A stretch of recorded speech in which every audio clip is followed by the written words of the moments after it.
네, 안녕하세요. 오늘 또 예배 자리로 나오신 중등부 친구들, 선생님들 주님의 이름으로 환영하고 축복합니다. 어, 오늘은 먼저 제가 군대에 있을 때 경험했던 그 이야기를 하나 드리면서 말씀을 시작하려고 하는데요. 군대에서는 이런 말이 있습니다. 상관의 명령에 불가능한 것은 있을 수 없다. 즉, 상관이 명령하면 모든 것을 다 해낼 수 있어야 된다는 거죠. 제가 사단 영내의 본부대 소속 군악대에서 군복무를 했었는데요. 제가 복무했던 그 사단이 서울 근교에 있는 군대여서 그랬는지 높은 분들이 자주 사단에 손님으로 오셨습니다. 그럴 때마다 저희 군인들이 가장 먼저 해야 됐던 게 무엇이었을까요? 바로 청소입니다. 그 높으신 손님들이 뭐 자동차로 가든 걸어서 가든 그분들이 다니는 그 모든 길은 건물 안이든 밖이든 완전 깨끗하게 청소를 해야 했었어요. 또한 비슷하게 뭔가 사단장님이나 높으신 분들이 저희 군악대 건물로 찾아오신다 하면은 우리는 저희가 거하는 곳들을 완전 깨끗하게 청소를 했어야 했습니다. 또 아무 문제 없는 척, 우리가 친한 척, 화목한 척을 했었어요. 겨울에 오늘 또 눈이 많이 왔는데 겨울에 이런 눈이 많이 온 날이 있었었는데요. 사단장님 집 주변을 청소하던 게 저희 군악대 담당이었거든요. 그런데 사단장님 사모님께서 차를 끌고 밖으로 나가야 되는데 눈이 많이 와가지고 미끄러우니까 못 나간다고 연락이 온 겁니다. 그래서 쪽지 하나가 군악대로 날라왔어요. 사단장님 사모님께서 차를 끌고 밖으로 나갈 수 있도록 집 주변의 제설 작업을 부탁했던 거죠. 그런데 뭐 그럴 수 있어요. 저희가 청소를 해야 되니까 할 수 있는데 그 쪽지에 한 문장이 더 기록되어 있었는데 뭐라고 기록되어 있냐면 제설 작업 부탁합니다 하고 그 밑에 한 문장이 더 있었는데 바로 눈이 안 온 것처럼 이라고 기록되어 있었습니다. 뭐 어이가 없긴 했지만 저희는 눈이 안 온 것처럼 정말 그렇게 보이게 열심히 제설 작업을 했던 기억이 있었어요. 이와 비슷하게 우리 친구들이 경험을 해본지는 모르겠지만 뭔가 학교에서도 교육청이나 높은 곳에서 뭔가 학교의 검사, 뭐 감사 같은 걸 나온다고 하면은 우리는 학교를 열심히 청소하죠. 바닥도 닦고 뭐 창틀도 닦고 먼지 제거도 하고 많은 청소를 합니다. 또 우리가 학교에서 잘 살고 있다, 우리 친하다, 화목하다라는 걸 보여주기 위해서 여러 가지 프로그램들을 학교에서 보여주기도 합니다. 이처럼 우리는 삶의 여러 부분에서 이렇게 비슷한 상황 가운데 잘 보이기 위해서 청소를 하고 또 화목하게 보이는 것을 중요시하고 있어요. 그것을 드러내고자 노력을 하고 있죠. 청소를 한다는 것은 어떤 의미일까요? 바로 우리가 깨끗하다, 우리가 청결하다 이런 것을 보여주고 싶은 거죠. 또 화목한 척을 한다는 것은 무엇일까요? 우리 사이에는 아무 문제가 없이 우리 공동체는 화목하다라는 것을 보여주고 싶은 겁니다. 실제로 그렇지 않을 수도 있지만 그렇게 보여야 하기 때문에 그렇게들 노력하는 겁니다. 그래야 그 공동체가 온전한 것처럼 보이기 때문이죠. 이처럼 깨끗함, 화목함, 온전함 이런 것들은 세상적으로도 중요한 기준이 되지만 그 이전에 기독교 신앙에서도 아주 중요한 기준이 됩니다. 세상의 기준이기 이전에 하나님께서 가장 먼저 우리 인간들에게 원하시는 모습이었던 겁니다. 우리의 마음을 깨끗하게 정리하고 나 스스로 그리고 주변 사람들과의 관계가 화목해야 하는 것이죠. 그렇게 우리는 조금이라도 더 온전한 모습으로 다시 오실 주님을 기다려야 한다는 겁니다. 세상과 같이 뭔가 거짓으로 꾸며진 모습이 아니라 진정으로 나 자신의 모습을 가꾸고 나 주변의 환경도 가꾸어야 한다는 것이죠. 오늘 본문을 보면 주님이 오실 길을 준비하는 자에 대해서 나옵니다. 여러 번 이 사람에 대해서 얘기했기 때문에 다 아시겠죠? 바로 세례 요한입니다. 수백 년 전에 이사야가 예언했던 이야기가 세례 요한을 통해서 이루어지고 있는 것이죠. 구약의 마지막 말라기 선지자 이후 수백 년 동안 하나님의 말씀을 받지 못하다가 수백 년이 지난 뒤 이사야의 말씀을 성취할 주의 길을 예비하는 자 세례 요한에게 하나님의 말씀이 임하시면서 신약의 역사가 시작되고 있습니다. 요한이 활동을 시작하면서 가장 먼저 중요하게 선포했던 한 가지가 있는데요. 그것은 바로 회개하는 거였습니다. 우리 본문 3절 한번 읽어보도록 하겠습니다. 누가복음 3장 3절 같이 한번 읽어보도록 하겠습니다. 시작. 요한은 요단강 주변 온 지역을 찾아가서 죄사함을 받게 하는 회개의 세례를 선포하였다. 이렇게 나와 있습니다. 누가복음을 보면 3장에서 세례 요한의 활동이 시작되기도 하지만 동시에 3장에서는 앞으로 예수님께서 자신의 사역을 시작하실 것이라는 것을 알려주고 있기도 합니다. 그렇기에 요한은 예수님께서 사역을 시작함과 동시에 우리 인간들에게 필요한 것이 가장 먼저 회개하는 자세라는 것이었던 것을 알고는 그것을 강하게 선포하고 있었던 겁니다. 회개를 선포한 후에 이사야의 말씀을 인용하면서 회개하는 자들이 가져야 할 자세에 대해서 이야기를 하고 있는데요. 우리 본문 4절에서 6절을 같이 한번 읽어보도록 하겠습니다. 시작. 그것은 이사야의 예언서에 적혀있는 대로였다. 광야에서 외치는 이의 소리가 있다. 너희는 주님의 길을 예비하고 그 길을 곧게 하여라. 모든 골짜기는 메우고 모든 산과 언덕은 평평하게 하고 굽은 것은 곧게 하고 험한 길은 평탄하게 해야 할 것이니 모든 사람이 하나님의 구원을 보게 될 것이다. 아멘.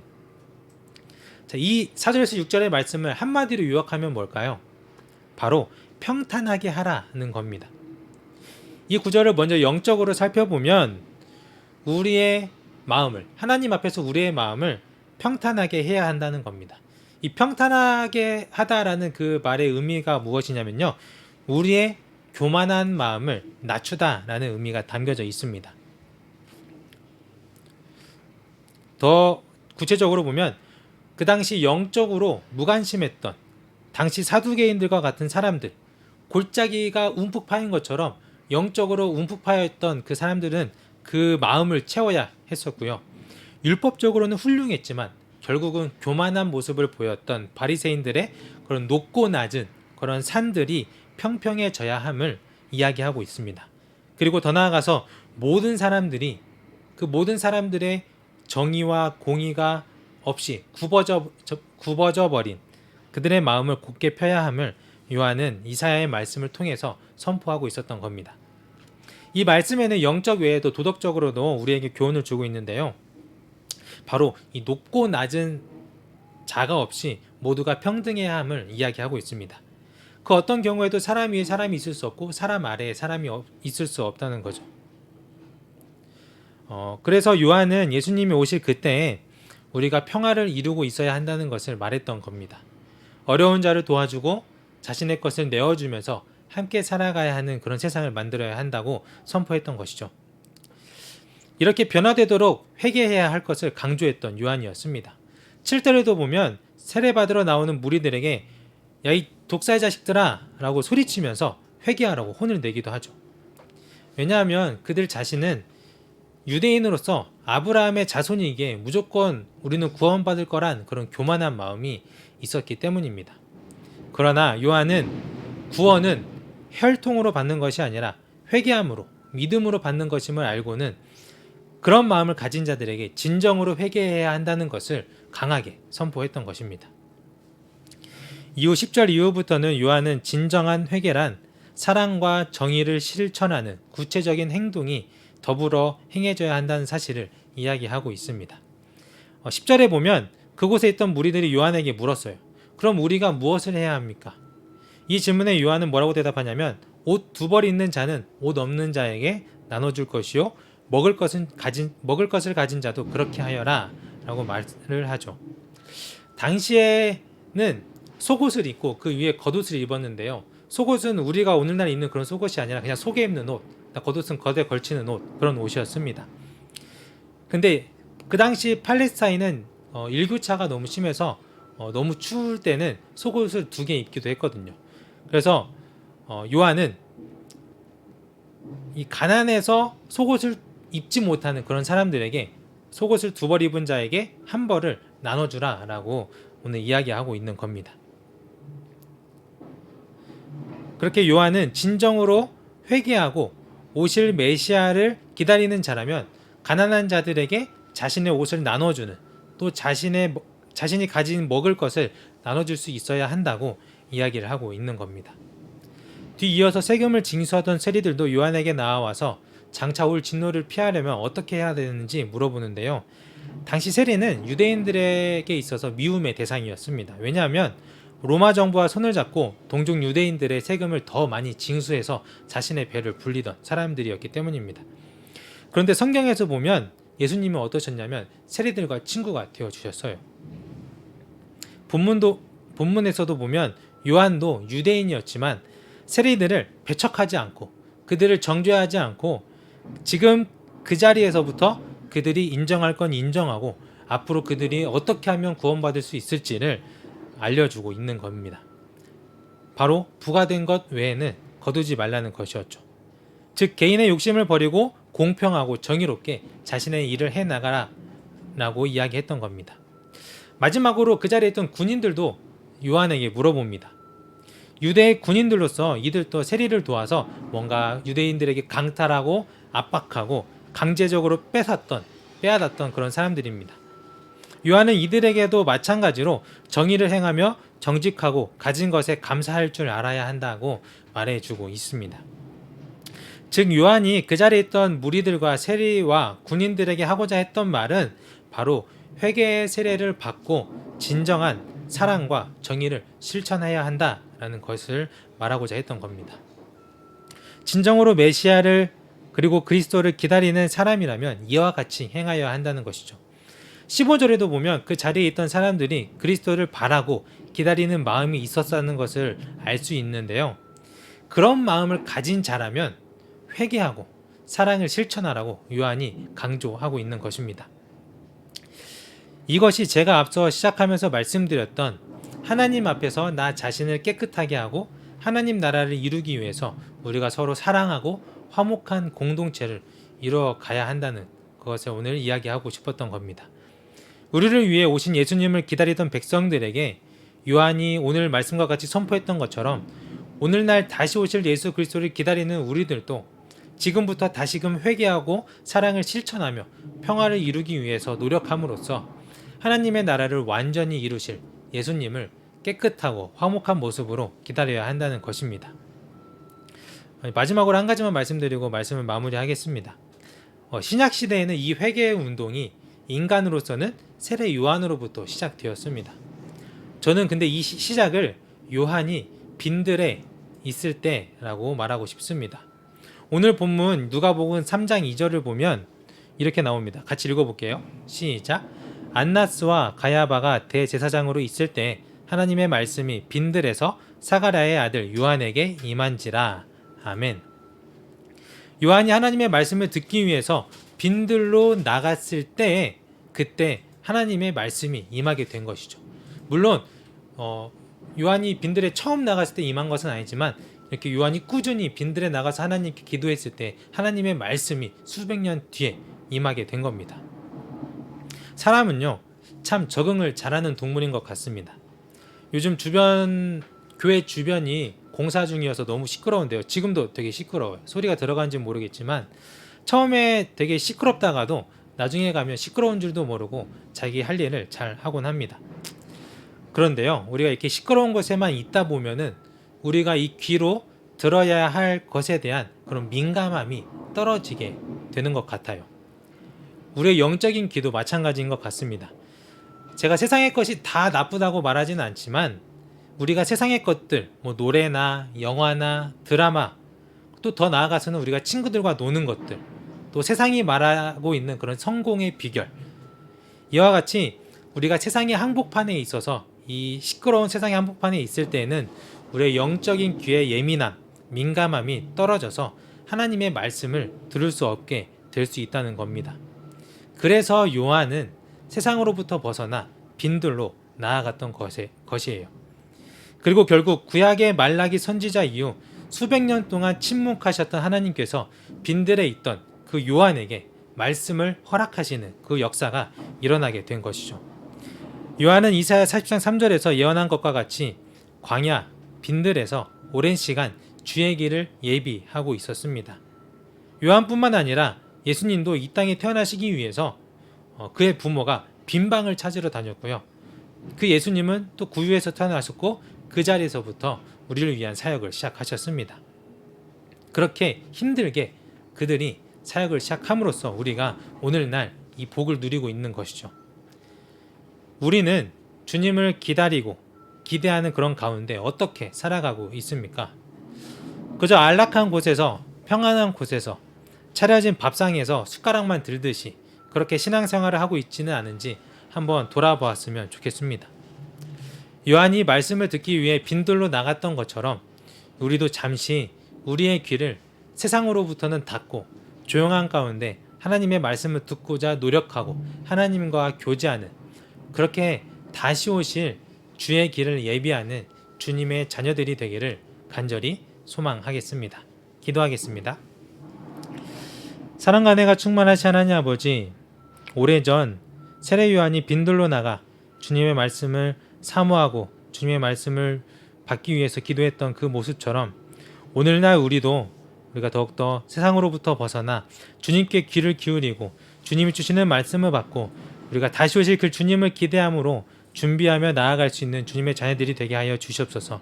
그렇게 우리가 더욱더 회개하며 나아가게 하시고, 회개할 때 우리가 이 세상에 높고 낮음이 없고 더욱더 우리가 교만한 마음을 내려놓고 더욱더 겸손히 주님을 바라고 기대할 수 있는 그런 주님의 자녀들이 될 수 있도록 주님 우리와 항상 함께하여 주시옵소서.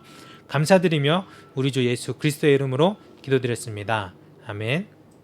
우리 주기도문으로 예배 마치도록 하겠습니다.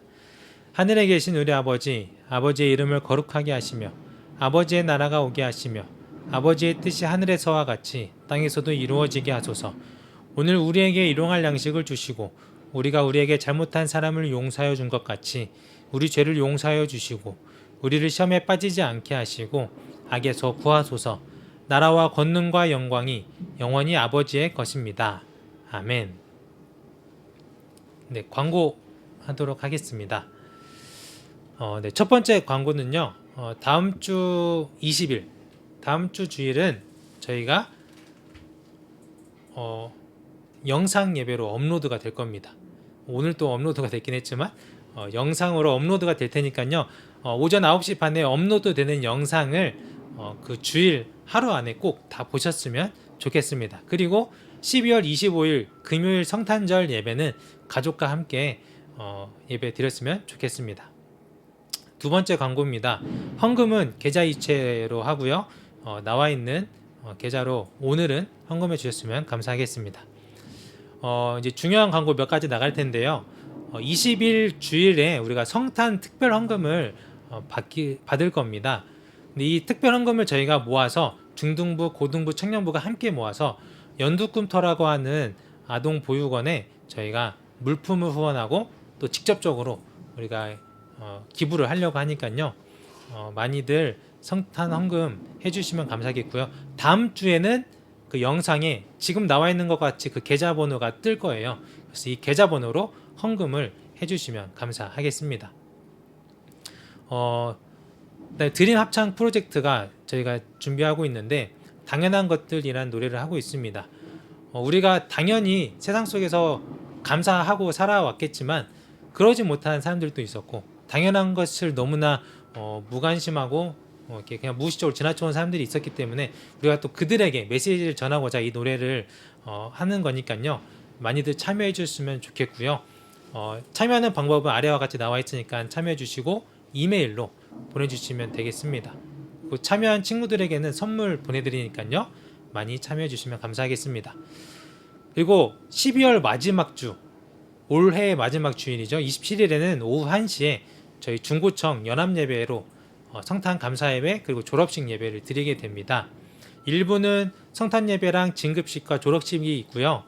그러니까 중3 친구들은 꼭 참석해 주셔야겠죠.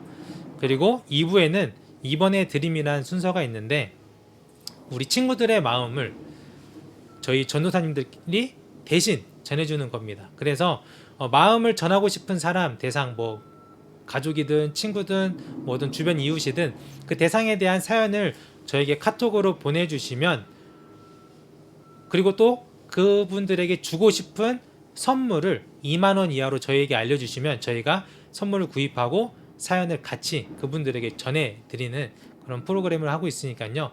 많이 참여해 주시면 감사하겠습니다. 네, 이것으로 예배 마치겠고요. 어, 오늘 여기 저희 공사하고 있어서 인터넷 문제가 있어가지고 다시 이렇게 업로드하게 된 점 많은 양해 부탁드리고요. 한 주 건강하게 보내시고 눈도 오고 하는데 그래도 집에서 잘 쉬셨으면 좋겠습니다. 우리 코로나 빨리 회복될 수 있도록 함께 기도했으면 좋겠습니다. 다음 시간까지 건강하시기 바라면서 평안한 하루 되세요.